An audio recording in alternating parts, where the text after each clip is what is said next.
எல்லாருக்குமே ஒரு பெரிய அப்டேட் அப்படின்னே சொல்லலாம். என்ன அப்படின்னா, ரீசார்ஜ் பிரைஸ் வந்து எல்லாருக்குமே இன்க்ரீஸ் ஆக போகுது. ஏன் அப்படின்னா, இப்போ டெலிகாம் கம்பெனிக்கும், ஜிஎஸ்டிக்கும் வந்து ஒரு நடந்த ஒரு ஆர்கியூமென்ட் வந்து ஒரு பெருசா வெடிச்சிருக்கு அப்படின்னே சொல்லலாம்.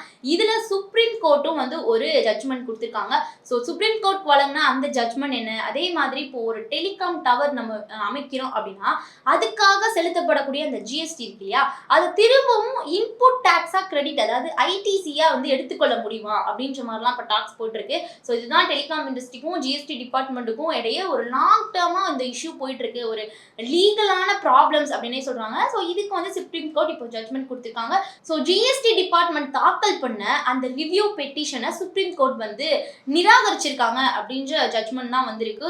இதனால ஏர்டெல்லா இருக்கட்டும், அதே மாதிரி இண்டோஸா இருக்கட்டும், இந்த மாதிரியான டவர்ஸ் மாதிரியே வைக்கிற டெலிகாம் கம்பெனிஸ்க்கு வந்து என்ன மாதிரியான பெனிஃபிட்ஸ், டெலிகாம் டவர் மூவபிள் ப்ராப்பர்ட்டியா இல்ல இம்மூவபிள் ப்ராப்பர்ட்டியா இல்ல இந்த ஐடிசினா என்ன, எதுக்காக வந்து ஜிஎஸ்டி கொடுத்துட்டு திரும்பவும் ஐடிசி வாங்கணும் அப்படின்னு நிறைய விஷயங்களை இந்த வீடியோல டீட்டெயிலா பார்க்கலாம் வாங்க. முதல்ல பிரச்சனை என்னன்னு பார்த்துருவோம். அதாவது ஜிஎஸ்டி டிபார்ட்மெண்ட்க்கும் டெலிகாம் கம்பெனிக்கும் நடந்த ஒரு மிகப்பெரிய லீகல் இஷ்யூவை தான் வந்து இப்போ ஃபர்ஸ்ட் பார்க்க போறோம். நம்மளுடைய மொபைல் நெட்வொர்க் வேலை செய்யணும் அப்படின்னா கண்டிப்பான முறையில் இந்த டெலிகாம் டவர்ஸ் அப்படின்றது ரொம்பவே இம்பார்ட்டன்ட். ஒரு கம்பெனி நியூவா ஒரு டவர் வந்து அமைக்க போறாங்க அந்த இடத்துல அப்படின்னா டவர் எக்யூப்மெண்ட், இன்ஸ்டாலேஷன், அதே மாதிரி அதோட ரிலேட்டடான பல பொருட்களை வந்து குட்ஸ் அண்ட் சர்வீஸ் சொல்லுவாங்கல்ல, பல பொருட்கள் அண்ட் சர்வீஸை வந்து ஜிஎஸ்டி கட்டி வாங்குறோம்.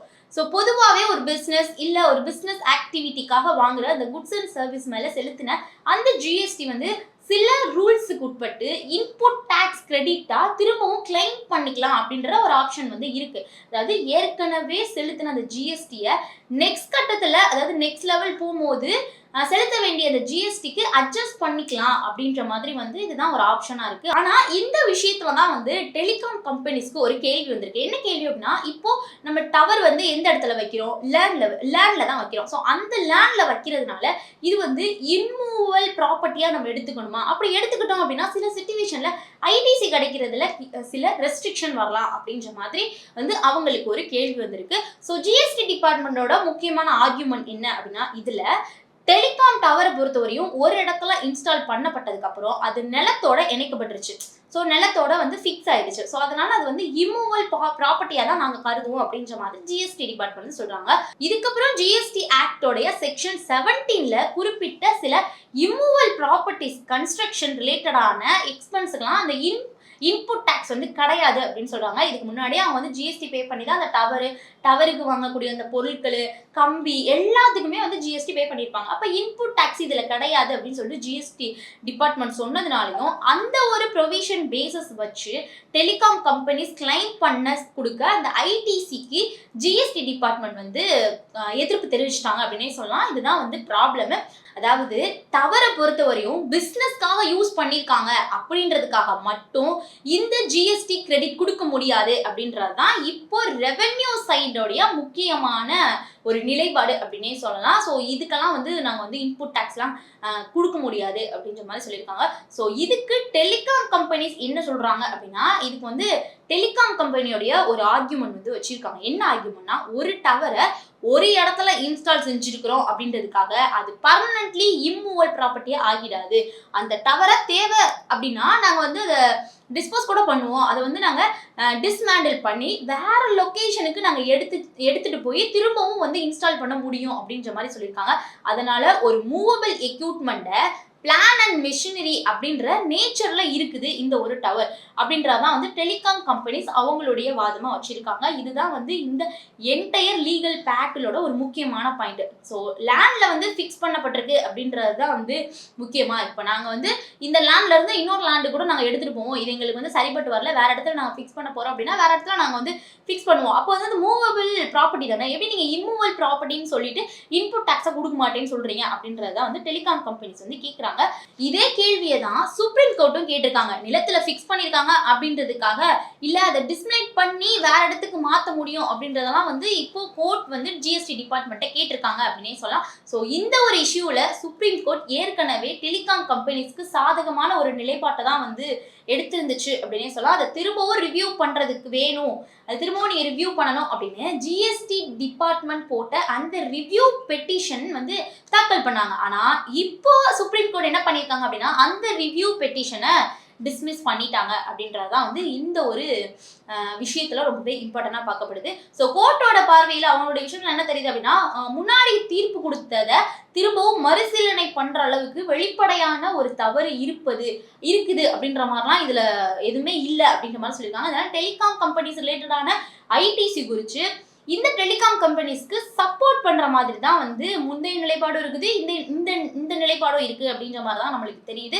ஸோ ஏர்டெல், இந்துஸ் டவர்ஸ்லாம் வந்து இதனால என்ன மாதிரியான பெனிஃபிட்ஸ் கிடைக்கும் அப்படின்னா, இந்த ஒரு ஜட்மெண்ட்னால ஏர்டெல், இந்துஸ் டவர்ஸ் இந்த மாதிரியான டெலிகாம் கம்பெனிஸ்க்கு ஒரு முக்கியமான ஒரு ரிலீஃப் கிடைச்சிருக்கு அப்படின்னு சொன்னா, ஏன் பார்த்தோம் அப்படின்னா டெலிகாம் இண்டஸ்ட்ரியை பொறுத்தவரையும் இன்ஃப்ராஸ்ட்ரக்சர் இன்வெஸ்ட்மெண்ட் அப்படின்றது ரொம்பவே முக்கியம். ஸோ நாடு ஃபுல்லாவே வந்து ஆயிரக்கணக்கான டவர்ஸ், நெட்வொர்க் எக்யூப்மெண்ட்ஸ், ஸோ இது ரிலேட்டடான இன்ஃப்ராஸ்ட்ரக்சர் எல்லாமே வந்து தேவைப்படுது. இதுக்காக செலுத்தப்படுற அந்த எலிஜிபிளான ஜிஎஸ்டிக்கு இன்புட் டாக்ஸ் கிடைக்குது அப்படின்றது வந்து கம்பெனிஸ்க்கு ஒரு ஓவரால் டாக்ஸ் காஸ்ட் வந்து கம்மியாகுது அப்படின்றது ஈக்குவல் பண்றது அப்படின்றது ஒரு நல்ல பெனிஃபிட்டா தான் வந்து அவங்களுக்கு தெரியுது. அதனால இது ஒரு மாதிரியான நார்மல் டாக்ஸ் கேஸ்லாம் கிடையாது. டெலிகாம் இன்ஃப்ராஸ்ட்ரக்சர் காஸ்ட்டும் சரி, ஃபியூச்சர் நெட்வொர்க்குடைய அந்த ஃபியூச்சர்ல ஏதாவது எக்ஸ்பென்ஷன் நடந்துச்சு அப்படின்னாலும் சரி, இது ஒரு அவங்களுக்கு ரொம்பவே காஸ்ட் கம்மியாகக்கூடிய ஒரு கேஸ் அப்படின்னே சொல்லலாம். அவங்களுக்கு ரொம்ப பெரிய ரிலீஃப் மாதிரி தான் தெரியுது. இதனால கஸ்டமர்ஸ்க்கு உடனடியே என்ன இருக்கும், அதாவது இப்போ டவர்லாம் வந்து கொடுக்குறீங்க, நீங்க ஜிஎஸ்டி கொடுக்குறீங்க, ஜிஎஸ்டி உங்களுக்கு இன்புட் டாக்ஸ் கிடைக்கல அப்படின்னா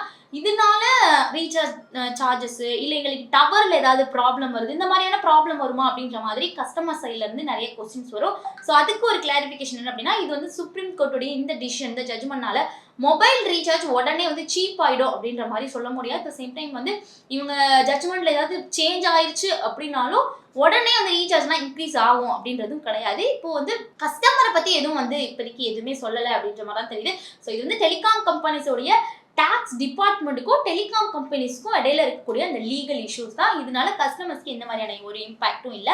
ஏன் இந்த ஜட்ஜ்மெண்ட் ரொம்ப முக்கியம் அப்படின்னா, ஒரு எக்யூப்மெண்ட்டை, அதாவது இந்த கேசஸ்ல ஒரு முக்கியமான டேக்அவேனா இதை சொல்லலாம், ஒரு எக்யூப்மெண்ட்டை ஒரு இடத்துல பர்மனெண்ட்லாம் நம்ம ஃபிக்ஸ் பண்ணிட்டோம் அப்படின்றதுக்காக மட்டும் அதை ஆட்டோமேட்டிக்கலி நம்ம வந்து இன்மூவல் ப்ராப்பர்ட்டி அப்படின்ற மாதிரி கிளாசிஃபை செய்ய முடியாது தான் வந்து இந்த ஜட்ஜ்மெண்ட்டோட ஒரு முக்கியமான பாயிண்டா இருக்குது. அந்த எக்யூப்மெண்ட்டோட நேச்சர் என்ன, அதோட யூசேஜ் என்ன, அதுக்கப்புறம் அதை வந்து நம்ம டிஸ்மேண்டல் பண்ண முடியுமா, அதை வந்து வேற இடத்துக்கு நம்ம ஷிஃப்ட் பண்ண முடியுமா அப்படின்றது எல்லா ஃபேக்டர்ஸும் வந்து ரொம்ப முக்கியம். அதெல்லாம் பார்த்ததுக்கு அப்புறம் தான் நம்மளுக்கு வந்து இந்த ஒரு இஷ்யூல நம்மளுக்கால டிசிஷன் எடுக்க முடியும் அப்படின்ற மாதிரினால இந்த ஜட்ஜ்மெண்ட் ரொம்பவே முக்கியம்னு சொல்றாங்க. இந்த லீகல் இன்டர்பிரஷன் தான் டெலிகாம் டவருடைய அந்த ஐடிசி டிஸ்பியூட்ல ரொம்பவே முக்கியமானதா இருக்கு அப்படின்னே சொல்லலாம். ஸோ ஓவராலா பார்க்கும்போது டெலிகாம் டவர்ஸ் ரிலேட்டடான இந்த ஜிஎஸ்டி இன்புட் டாக்ஸ் கிரெடிட்டை எதிர்த்து ஜிஎஸ்டி டிபார்ட்மெண்ட் ரிவ்யூ பண்ண அந்த பெட்டிஷனை வந்து சுப்ரீம் கோர்ட் டிஸ்மிஸ் பண்ணியிருக்காங்க. ஸோ இதுதான் வந்து ஓவரால் கண்டென்ட். இதனால டெலிகாம் கம்பெனிஸ்க்கு ஒரு பெரிய ரிலீஃப் கிடைச்சிருக்கு. டவர் ரிலேட்டடான அந்த எலிஜிபிலிட்டி ஜிஎஸ்டியும் ஐடிசியும் கிளைம் பண்றதுனால அவங்களுக்கு வந்து இன்னும் காஸ்ட் கம்மியாகுது அப்படின்ற மாதிரி தான் சொல்றாங்க. ஆனா இதோட பெனிஃபிட் வந்து கஸ்டமர்ஸ்க்கு உடனே கிடைக்கும் அப்படின்ற மாதிரி நம்ம யோசிக்க கூடாது.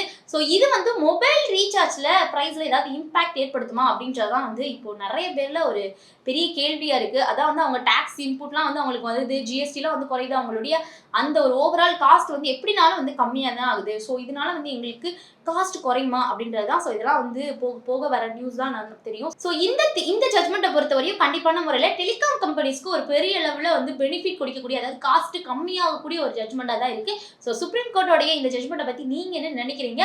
At the same time GST department தாக்கல் பண்ண இந்த ரிவ்யூ பெட்டிஷனை பற்றி நீங்கள் என்ன நினைக்கிறீங்க அப்படின்றத மறக்காம கமெண்ட்ஸை சொல்லுங்க. மோர் இன்ஃபர்மேஷனுக்கு நம்ம சேனலை ஃபாலோ பண்ணிக்கோங்க. சென்னை மற்றும் கோயம்புத்தூர்ல நடந்த ஈடி தமிழுடைய பவர் ஆஃப் வெல்த் நிகழ்ச்சிக்கு மிகப்பெரிய ஒரு ஆதரவை நீங்க கொடுத்தீங்க. நெக்ஸ்ட் வந்து நம்ம துபாயில இந்த நிகழ்ச்சியை நடத்த திட்டமிட்டு இருக்கோம். செப்டம்பர் மந்த் வந்து நடக்க போகுது. இந்த நிகழ்ச்சியில நீங்க பார்ட்டிசிபேட் பண்ணணும் அப்படின்னு விரும்புனீங்க அப்படின்னா கீழே இருக்கக்கூடிய கூகுள் ஃபார்ம்ல உங்களுடைய நேம், அப்புறம் உங்களுடைய மொபைல் நம்பர், இமெயில் ஐடியை வந்து நீங்க கொடுங்க. எங்க டீம் வந்து உங்களை கான்டாக்ட் பண்ணுவாங்க.